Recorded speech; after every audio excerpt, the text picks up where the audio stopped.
Bonsoir à tous, voici les titres que nous allons développer dans cette édition. Près de 200 associations de soignants et de bénévoles se mobilisent contre l'euthanasie. Précision sur les intentions du collectif La vie, pas la mort dans ce journal.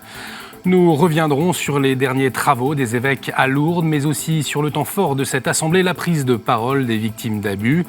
Et puis voilà 3 jours que les skippers de la Route du Rhum ont pris le large. En fin de semaine dernière, leurs bateaux ont été bénis à Saint-Malo. C'est une première. Cette semaine, la France commémore le centenaire de l'armistice de la Grande Guerre. L'Église, le diocèse aux armées en tête, participe largement à ces commémorations. Alors quel regard l'Église peut-elle porter sur cette guerre? Comment résonne-t-elle aujourd'hui? On en parle dans notre dossier avec le père Pierre Fresson, vicaire général du diocèse aux armées. Et on débute cette édition avec le collectif La vie, pas la mort. Plus de 175 associations de soignants et de bénévoles s'unissent pour dire non à l'euthanasie et promouvoir l'accompagnement de la fin de vie. Sur leur site internet, soignants et bénévoles de toute la France s'expriment dans une vidéo pour rappeler leur attachement à la vie. On y lit également 12 raisons de s'opposer à l'euthanasie, comme le fait que les soignants sont formés pour soigner, pas pour tuer, ou encore sur la nécessité de développer les soins palliatifs pour tous. Colette Perrard est l'une des porte-paroles du collectif, on l'écoute. Il nous semble qu'il y a un peu une urgence à alerter le grand public sur ce thème, de façon à ce que les patients et les familles aient moins peur de cette période. Et c'est aussi dire d'une certaine façon que nous ne sommes pas indifférents à la mort de l'autre. Et que nous ne sommes pas indifférents aux personnes fragiles et aux personnes les plus faibles. Une activité dans ce domaine montre qu'en fait, c'est plutôt un échec. Quelque part, l'échec du fait que la personne en fin de vie, pour finir, n'a plus d'autre possibilité que de demander à mourir, et probablement qu'il y a d'autres façons de faire. Et nous, on est là pour essayer de montrer que là aussi, dans cet endroit-là, les soins palliatifs, l'accompagnement peuvent apporter une autre voie que celle de mettre fin à ces jours rapidement. Toujours en France, le gouvernement a entamé une réflexion pour amender la loi de 1905 sur la séparation de l'Église et de l'État. Lundi, le journal L'Opinion a révélé un avant-projet de loi sur le sujet. Il ne s'agit pas de toucher aux grands principes de liberté de culte et de neutralité de l'État, mais de mieux encadrer l'islam en France. Dès la semaine prochaine, les représentants des cultes vont être consultés, ont annoncé les ministres de la Justice et de l'Intérieur. On écoute le porte-parole de la Conférence des évêques de France, Monseigneur Ribado-Dumas. Je souhaite vivement que, comme il s'y est engagé, les pouvoirs publics puissent consulter le culte catholique, je crois, et je n'ai aucune crainte sur le fait qu'effectivement ils le feront. Mais on sait bien combien la laïcité est un sujet qui est extrêmement épidermique dans notre société. Et je ne voudrais pas qu'à l'occasion de la discussion de ce projet de loi, il y ait à nouveau des querelles sur la légitimité de la prise de parole publique des religions au cœur de la société française. En outre, on voit bien comment ce qui est en cause, c'est l'organisation de l'islam et que nous pouvons, nous catholiques, être touchés par une laïcité par ricochet, c'est-à-dire que des mesures prises pour organiser le culte musulman peuvent avoir des répercussions sur le culte catholique et je pense que pour cela, nous serons vigilants. La Nouvelle-Calédonie a dit non à l'indépendance avec plus de 56% des voix à l'issue du scrutin de dimanche, un référendum prévu par l'accord de Nouméa de 1998. L'Église a des fidèles dans chaque camp, elle cherche donc à rassembler. On écoute l'analyse de Monseigneur Rio Creux. Avant d'être évêque de Pontoise et de Basse-Terre, il a été prêtre pendant 15 ans en Nouvelle-Calédonie. Pour comprendre ce qu'est le référendum, il faut se référer d'abord au passé douloureux des années 80 et les accords de Matignon, la fameuse poignée de main entre Jean-Marie Tjibaou et Jacques Lafleur, et ensuite, 10 ans plus tard, les accords de Nouméa qui prévoyaient justement une longue réflexion aboutissant à ce référendum. Et effectivement, Nouméa qui a voté majoritairement non, et puis ce que l'on appelle la zone nord et les zones des îles qui a voté majoritairement oui. Et lorsque j'étais à Nouméa, il y a 30 ans de cela, il y avait au moment des événements cette phrase « vous avec nous et nous avec vous », c'est-à-dire ni vous sans nous, ni nous sans vous, c'est-à-dire cette obligation d'œuvrer ensemble pour l'avenir de cette terre qui est une terre très belle et très attachante. Monseigneur Riocreux qui s'exprimait depuis Lourdes où les travaux se poursuivent pour les 118 évêques réunis en assemblée plénière. Aujourd'hui, ils ont travaillé sur la question des nouvelles ritualités civiles, c'est-à-dire les nouveaux rites apparus dans la société pour célébrer un mariage ou encore des funérailles. Les évêques se sont interrogés sur la façon dont l'Église peut accompagner ces nouvelles demandes. Explication avec Charles-François Brejon. C'est un horizon d'action. Dans l'hémicycle ce mardi matin, les évêques de France écoutent Arnaud Join-Lambert avec grand intérêt. Le théologien est venu leur parler de la manière dont l'Église peut investir les nouvelles réalités civiles. Sur les rites, le regard de l'Église a été très longtemps négatif ou méfiant. C'est-à-dire qu'est-ce qui lui échappe, eh bien, ça n'a pas forcément grande valeur. Donc le tournant qui date, on va dire, du Concile Vatican II, c'est de se dire, tiens, mais ces rites, ils ont une valeur parce que ce que les personnes portent là, on peut dire même qu'il y a derrière une sorte de foi, une foi en la vie, une foi élémentaire qui n'est pas chrétienne et qui nourrit cette religiosité. Le contexte actuel pousse aussi l'Église à s'intéresser à ces ritualités civiles. Nous voyons un lent déclin de nos ritualités catholiques, baptême, mariage, célébration du dimanche, même les célébrations de funérailles qui sont notre trésor. Et fut un temps où pratiquement tous les Français vivaient ces rites catholiques. Aujourd'hui, nous sentons une lente érosion et on voit apparaître d'autres ritualités nouvelles, civiles, dans la société civile. Dans les débats, une attention toute particulière a été apportée à la beauté de la liturgie. L'esthétique, elle est importante. Une personne, une chantre qui chante faux, et j'en connais, eh bien, elle fait fuir des personnes. Alors il y a ceux qui vont rester quand même envers et contre tout, avec une mauvaise prédication, avec une église froide, avec tout ce que vous voulez.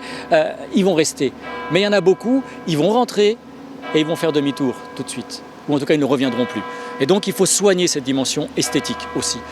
Les évêques de France ont continué à débattre sur cette question dans des forums en fin d'après-midi. Un temps d'échange pour voir aussi comment appliquer concrètement des choses localement dans les diocèses et permettre à l'Église catholique de retrouver par ses rituels toute son attractivité.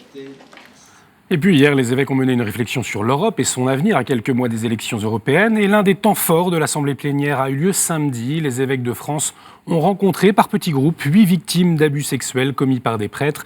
Une nouvelle étape dans la lutte contre les abus dans l'Église. En début de semaine, les évêques ont poursuivi leur réflexion sur la question de la réparation aux victimes, mais aussi sur la création d'une instance externe et indépendante pour un travail historique de vérité et de mémoire.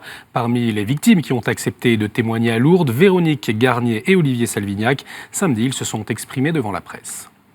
Donc je crois que ce qui était important, c'était d'abord de dire ce que nous ressentions, les traumatismes qui avaient été les nôtres, pour ensuite aller vers ce qui était de l'ordre des pistes de réflexion pour du concret, parce qu'on ne le répétera jamais assez, ce qu'on souhaite et ce qu'on attend de la part de l'Église.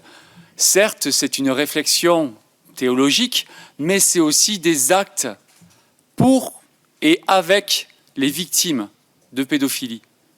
Moi, j'ai pu exprimer que pour m'être sentie rejetée de l'Église que vous appelez un corps pendant tant d'années, parce que j'ai été abusée et parce que sans doute je suis comme la preuve vivante que c'est vrai, ces abus, c'est vrai. Là, j'ai pu dire qu'être assise dans le cercle avec les autres, les évêques, c'était pour moi très touchant, un peu comme si je me trouvais réintégrée, je ne sais pas, dans ce corps. Et puis la semaine dernière, Monseigneur François Jacolin, évêque de Luçon, a annoncé avoir suspendu 2 prêtres de tout ministère. Il a fait savoir que des faits d'abus sexuels avaient été commis entre 1950 et 1979 au petit séminaire de Chavagne-en-Paillé et à l'Institut Saint-Joseph de Fontenay-le-Comte.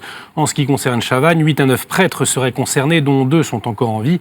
En ce qui concerne Fontenay, il y a des témoignages mettant en cause 4 prêtres, dont un encore en vie, pour qui une enquête interne est menée, car si les faits sont prescrits par la justice, il n'y a pas de prescription à la souffrance, écrit Monseigneur Jacolin dans son communiqué.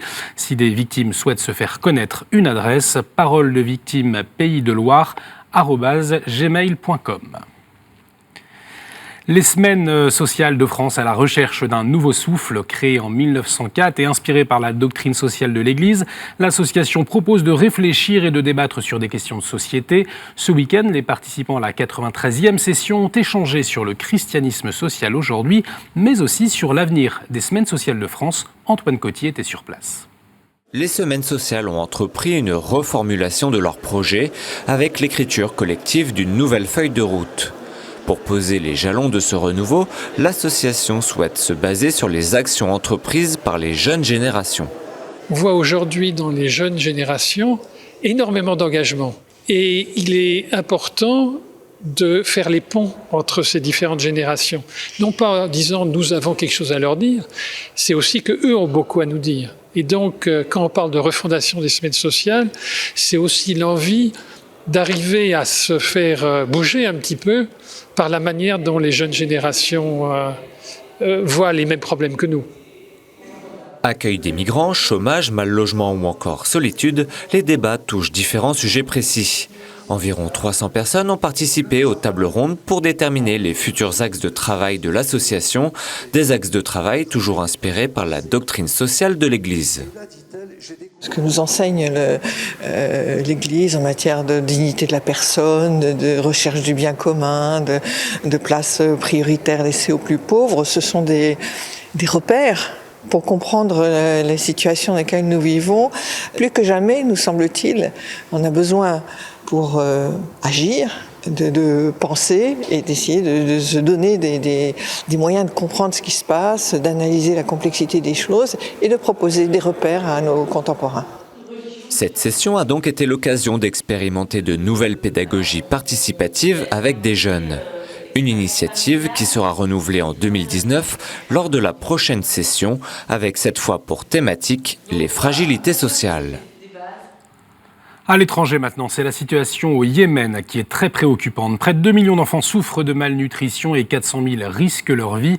Depuis 2014, un violent conflit oppose d'un côté les forces gouvernementales et de l'autre les rebelles houthis. Dans ce contexte, les bombardements par l'Arabie saoudite et ses alliés, les enjeux religieux, la présence importante d'Al-Qaïda enveniment chaque jour une guerre complexe. Une chose est certaine, le pays est menacé par ce qui serait l'une des plus grandes famines dans le monde depuis 100 ans. Hier, lors de son homélie à Sainte-Marthe, le pape François est revenu sur cette situation alarmante en demandant à tous de commencer par faire la paix chez soi, en ajoutant « c'est ainsi que nous aiderons la paix dans le monde de tous les peuples ». Au Pakistan, le sort d'Asia Bibi reste incertain. On vous en parlait jeudi, cette chrétienne condamnée à mort en 2010 a été acquittée la semaine dernière, mais elle est toujours incarcérée dans sa prison.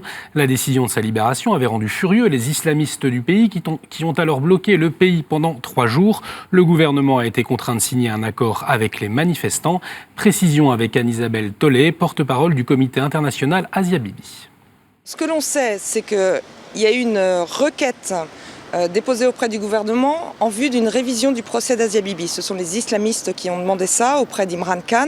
Il a accepté cette requête. Ça ne veut pas dire que le jugement va être revu et qu'elle va être à nouveau rejugée, mais pour le moment, si le gouvernement pakistanais a priori fait marche arrière et a tendu la main aux islamistes, c'est peut-être aussi une façon de gagner du temps, de calmer les esprits en attendant que nous, la communauté internationale, on obtienne cette exfiltration parce que tant qu'elle sera sur le territoire pakistanais, les fanatiques religieux ne lâcheront rien. Ce n'est pas un conflit islam-chrétien, il n'est pas question de renforcer les antagonismes contre ces deux religions. Au contraire, il s'agit juste des droits les plus fondamentaux de l'homme. Asia Bibi a été innocenté, il a été prouvé que ses accusations de blasphème étaient fallacieuses. Et désormais, il faut juste appliquer la loi et ne pas céder à la pression des islamistes religieux. Cela fait maintenant 3 jours que les concurrents de la route du Rhum ont pris le large la semaine dernière avant le top départ depuis le Cap Fréhel. Les bateaux étaient amarrés dans les bassins au pied des remparts de Saint-Malo. Et c'est là qu'ils ont été bénis jeudi dernier. Une première pour la route du Rhum proposée par la paroisse de Saint-Malo. Des milliers de personnes étaient rassemblées pour cette bénédiction. Les bateaux sont répartis sur 3 bassins. On a mis un vieux gréement sur chacun des bassins, accompagné par des doris, donc un petit clin d'œil à la grande pêche. Et puis les vieux gréments, c'est un petit clin d'œil aussi à l'histoire de Saint-Malo. Et puis sur chacun des bateaux, il y avait un prêtre, un couple de sonneurs Les bagades chez nous, c'est quand même aussi quelque chose d'important. Et puis, et donc deux personnes qui portaient un brancard avec Notre-Dame de la Croix du Fief, avec la couronne de la Vierge Marie et avec Notre-Dame de Rocamadour, qui est une vierge qui est très chère au cœur des marins. Une bénédiction, ça donne aussi du sens à ce qu'ils font, quoi. Vous savez, les marins restent assez sans doute pudiques sur leur vie spirituelle, mais en même temps, ils sont en contact avec l'infini de la mer, et en étant seuls. Et vous savez, dans ce cas-là, on a le temps de réfléchir sur le sens de sa vie, quoi. Donc, et de leur dire qu'ils ne sont pas tout seuls là, dans cette... même si c'est une course en solitaire, hein, mais ils ne sont pas tout seuls et qu'on est avec eux et qu'on prie pour eux.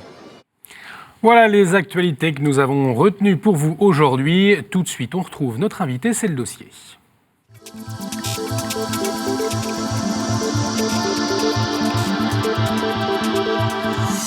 Du 8 au 11 novembre, le diocèse aux armées célèbre le centenaire de l'armistice de la Grande Guerre où plus de 30 000 prêtres religieux ou novices se sont illustrés par leur dévouement et leur courage. Père Pierre Fresson, bonsoir. Bonsoir. Alors vous êtes vicaire général du diocèse aux armées.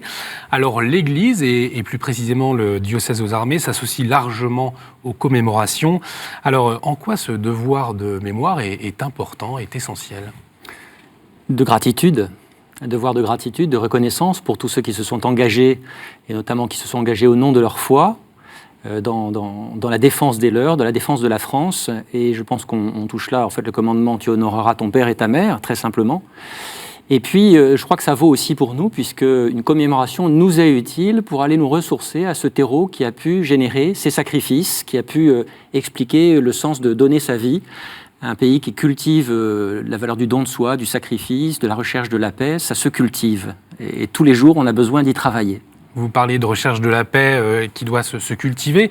Une paix encore fragile, au fond, aujourd'hui. On vit une bulle de paix en Europe depuis la fin de la dernière guerre. Et je crois qu'on ne réalise pas à quel point le monde autour de nous est en train de se changer et à quel point travailler à la paix est une priorité qui reste d'actualité complètement. Et prier pour la paix, œuvrer pour la paix à l'intérieur de nous-mêmes, à l'intérieur de nos familles, à l'intérieur de nos institutions, plus largement évidemment entre nos pays, mais ça reste évidemment une priorité. Et la vie religieuse est là aussi, quelles que soient les religions, est là aussi pour y contribuer. Alors, on va revenir à ces commémorations. Alors, qu'est-ce qu'on sait de l'engagement de l'Église, des prêtres, des religieux lors de la Grande Guerre ?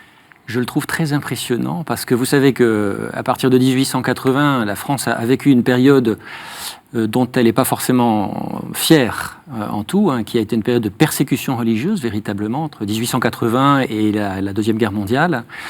Et donc des lois, des mesures anticongréganistes, antireligieuses, anticléricales, en fait, ont fait en sorte que les congrégations étaient obligées de s'exiler.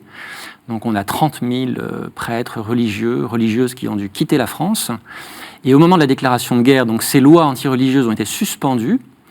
Et 9 000 prêtres religieux sont revenus en France pour s'engager pour la défense de leur pays. Voilà.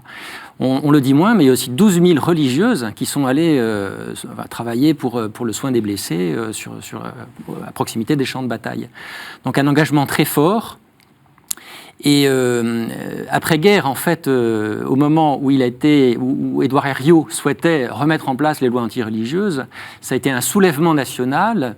Alors il y a eu en particulier un papier du père Doncker qui dit « Nous ne partirons pas, voilà, on ne va pas revenir à l'état d'avant ». Et aujourd'hui, nous pouvons faire la preuve que l'Église, que les prêtres, que les religieux étaient aux côtés de leurs frères, de leurs compatriotes, pour la défense de leur pays. Un livre d'ailleurs a été fait pour ça. Et qui manifeste combien tous ces prêtres, ces religieux, ceux qui ont donné leur vie, ceux qui ont été blessés, ceux qui ont été décorés aussi sur les champs de bataille, sans oublier les aumôniers, qui ont été très nombreux, soit qu'ils étaient soldats et qu'ils ont exercé un ministère d'aumônier de facto, soit qu'ils ont été effectivement nommés comme aumôniers sur les lignes. Alors il y avait ces aumôniers sur les lignes, et puis on se souvient aussi de Benoît XV, des paroles de Benoît XV en 1917, je pense notamment à celle-ci. Il parlait d'un massacre inutile. Le pauvre Benoît XV, qui a été élu juste après la déclaration de guerre. Donc, on imagine un peu le collège des cardinaux. Allez, vas-y mon gars, bon courage à toi. Et qui a écrit une encyclique quelques jours après, très immédiatement, pour essayer d'appeler à la conscience internationale, pour essayer d'éviter une guerre celle qu'on a connue malheureusement. Plusieurs fois, les tentatives de paix ont été relancées par la diplomatie vaticane, sans succès, on le sait. Et néanmoins, Benoît XV a fait en sorte que se mettent en place aussi des œuvres qui viennent en aide, par exemple organiser les échanges de soldats blessés entre pays belligérants, faire en sorte aussi que les familles qui avaient perdu des leurs puissent avoir des renseignements. Donc il y a eu des messages postaux, des rations alimentaires aussi ont été mises en place. Et finalement, on a pu dire même que finalement le Saint-Siège avait été la deuxième Croix-Rouge pendant la Grande Guerre. Donc son action n'a pas été inutile. Mais c'est vrai que Benoît XV a été très déçu que toutes les actions qu'il avait entreprises n'aient pas pu amener à une prise de conscience internationale qui amène la fin de la guerre. Alors 100 ans après, qu'est-ce que l'Église peut retenir? Qu'est-ce que l'Église peut partager après cette Grande Guerre, aujourd'hui? Alors je crois que d'abord, il y a eu la Deuxième Guerre mondiale. Et je crois qu'on ne peut pas tirer un enseignement de la première sans faire mention de cette Deuxième Guerre mondiale, parce qu'en fait, c'est évidemment un écho, peut-être aussi un écho de la guerre de 1870, ça a été un renouvellement. Et je pense que l'enseignement a pu être tiré complètement après la Deuxième Guerre mondiale, notamment à travers les travaux du Concile Vatican II, Gaudium et Spes, qui a beaucoup travaillé sur cette question de la paix, la prise de conscience que l'amitié entre les peuples, que la justice, que le partage des biens matériels et spirituels entre les peuples était absolument nécessaire pour conserver la paix et pour y travailler. À bien des égards, l'amitié franco-allemande, la construction de la paix entre nos peuples, est une des réalisations les plus accomplies de ce que signifie œuvrer pour la paix. Les jumelages que nous avons connus entre nos villes, où les Allemands venaient chez nous et inversement, ont puissamment contribué en fait à cette amitié. Alors pour revenir à la guerre, on entend toujours cette notion de guerre juste dans l'Église. En septembre 2017, le pape François avait eu ces mots « Aucune guerre n'est juste ». Quel est le regard de l'Église aujourd'hui ? Oui, alors c'est dans le livre de Dominique Volton en fait qu'on trouve cette mention. Alors c'est un jésuite le pape, hein, donc et puis personne, tout le monde sait bien qu'il ne s'agit pas d'avoir un traité de théologie ou de philosophie, de polémologie. Voilà. Mais bien prendre conscience qu'en fait, évidemment, une guerre n'est jamais une œuvre de justice, n'est jamais souhaitable comme telle. Et donc, la question de la guerre juste est un raccourci de langage pour expliquer quelles sont les conditions qui font que parfois, malheureusement, le dernier recours peut consister à faire usage de la force armée. Voilà, c'est ce qu'on appelle guerre juste, avec un certain nombre de critères alors qui ont été définis par la théologie de proportionnalité, de discrimination, etc. Donc un nombre de critères qui sont difficiles à vérifier parce qu'on pourra toujours se dire mais finalement est-ce qu'il n'y avait pas encore une possibilité que nous n'avons pas exploitée pour éviter le conflit? Aujourd'hui, comment est-ce que les aumôniers militaires portent la parole sur le terrain? Qu'est-ce qui a changé par rapport à 14-18 où ils étaient aux côtés des poilus? Fondamentalement, je ne suis pas sûr que la mission ait changé. Il s'agit toujours d'être présent auprès de ceux qui exposent leur vie par défense des leurs, pour la défense des leurs, et je pense qu'ils le méritent bien, nos militaires le méritent bien, non seulement ils le méritent, mais en fait ce sont des gens admirables. Et je me faisais la réflexion l'autre jour, vous savez, à la gare Montparnasse, de voir que c'est très agité, une gare, en fait tous les gens en cours sont un peu... Et vous avez les jeunes de l'opération Sentinelle qui sont là, qui marchent d'un pas lent, et qui manifestent par leur être même qu'ils sont paisibles. Voilà. Et je me dis, voilà, ces gens-là méritent vraiment d'être accompagnés parce que c'est difficile de garder l'usage de la force de manière maîtrisée, de faire retomber le niveau de violence. Et de la violence, il y en a non seulement à l'extérieur de nos frontières, mais aussi à l'intérieur, nous le savons bien. Et donc les aumôniers sont présents à toutes les questions que peuvent se poser les militaires, sont présents à leur famille. Alors c'est probablement, d'ailleurs, un des points sur lesquels il y a une grande différence de ce que nous avons connu pendant la guerre de 14, c'est qu'aujourd'hui, le travail de l'aumônerie militaire s'étend au souci des familles. Prenons conscience combien l'entourage familial, combien les époux, les épouses sont présents aussi à l'effort que fournit le militaire dans son engagement. Et puis aussi des grandes différences par rapport au profil des aumôniers qui s'est largement ouvert.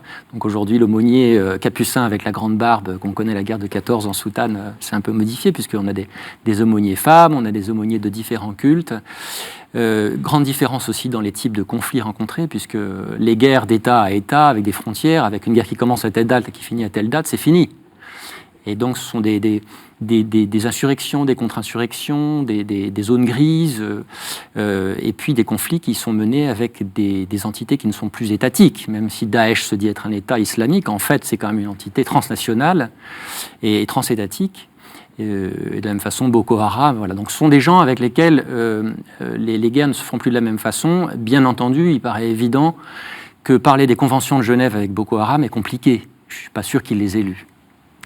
Alors, cette année, donc le 11 novembre, tombe un dimanche. Le diocèse de l'Armée propose une prière pour que chacun puisse s'associer aux commémorations. Alors, quel sens vous lui avez donné à cette prière ? La recherche de la paix. Voilà. Parce qu'on disait de la Grande Guerre que c'était la der des der. Voilà. Et malheureusement, nous savons ce qu'il est advenu après. Et donc, que les guerres que nous connaissons ne soient pas éternellement reconduites et par échos successifs, comme un séisme qui viendrait d'un côté du globe à l'autre. Il s'agit vraiment de prier pour la paix, d'œuvrer pour la paix. Et tous les actes de commémoration, toutes les prières, tous les rassemblements qui sont faits, nous allons aussi raviver la flamme sous l'Arc de Triomphe avec les aumôniers militaires, avec les participants qui le souhaitent de l'Église de France et d'associations qui nous soutiennent. Tous ces actes-là sont là pour nous rappeler que nous recherchons la paix et que le sacrifice qui a été fait par nos anciens ne doit pas être vain. Merci beaucoup, Père Fresson, d'avoir accepté notre invitation. KTO s'associe à ces commémorations avec une programmation spéciale dimanche prochain. Merci de nous avoir suivis. Cette émission est à revoir sur notre site internet www.ktotv.com. Réagissez également avec le hashtag à la source. On se retrouve jeudi. Excellente soirée sur KTO.